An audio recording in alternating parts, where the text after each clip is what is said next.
রিয়াদার king Saud university স্টেডিয়ামে AC মিলানকে 2-0 গোলে হারিয়ে শিরোপার লড়াইয়ে জায়গা করে নিয়েছে নাপোলি।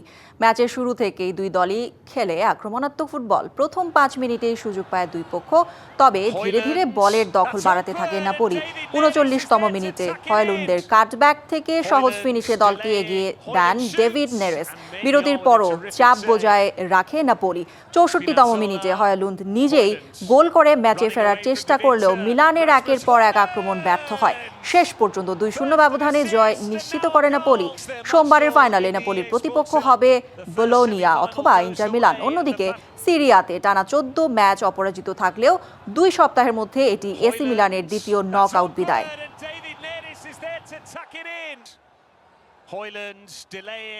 নতুন এবং ফিরে আসা গ্রাহকদের জন্য নগদে চলছে ক্যাশব্যাক সহ প্রতিদিন হাজারো উপহার জেতার সুযোগ। হবে আশা আর ফেরা, সারপ্রাইজ সেরা।